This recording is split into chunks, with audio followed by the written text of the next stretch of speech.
ফিরলাম বিরতির পর। সারা রাজ্যের পাশাপাশি উদয়পুরেও কিন্তু একইভাবে চূড়ান্ত ভোটার তালিকা 2025 প্রকাশিত হয়েছে। ভোটার তালিকা চূড়ান্ত প্রকাশের বিষয় উদয়পুর মহকুমা শাসক কার্যালয়ে সাংবাদিক সম্মেলন করেন। এই সাংবাদিক সম্মেলনে উপস্থিত ছিলেন উদয়পুর মহকুমা শাসক ত্রিদীপ সরকার। এদিন সাংবাদিক সম্মেলনে মহকুমা শাসক বলেন, উদয়পুর মহকুমা 4টি বিধানসভা কেন্দ্রে চূড়ান্ত ভোটার তালিকা প্রকাশ হয়েছে এবং 1 জানুয়ারি 2025কে ভিত্তি করে ভোটার তালিকায় বিশেষ সংক্ষিপ্ত সংশোধনীর পর চূড়ান্ত ভোটার তালিকায় ভোটার রয়েছেন 2,18,917 জন। আরো কি জানিয়েছেন শুনবো। ভোটারের ইয়েটা আমি বলছি।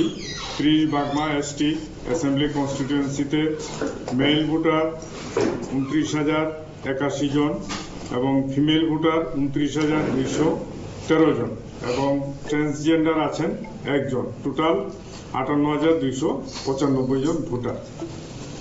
31 রাধাকিশোরপুর বিধানসভা কেন্দ্রে মেল ভোটার হলো 24,350, ফিমেল ভোটার 24,758 জন। টোটাল 49,108 জন। 32 মাতারবাড়ি অ্যাসেম্বলি কনস্টিটিউয়েন্সিতে মেল ভোটার হলো 28,279 এবং ফিমেল ভোটার 27,881 জন এবং মাতারবাড়িতে 9 জন ট্রান্সজেন্ডার ভোটার আছেন। টোটাল 56,169 জন voter. 33 Kakraban Shalgara SC assembly কনস্টিটিউয়েন্সিতে মেল ভোটার 28,221 জন, ফিমেল ভোটার 27,124 জন, ট্রান্সজেন্ডার 0। টোটাল 55,000।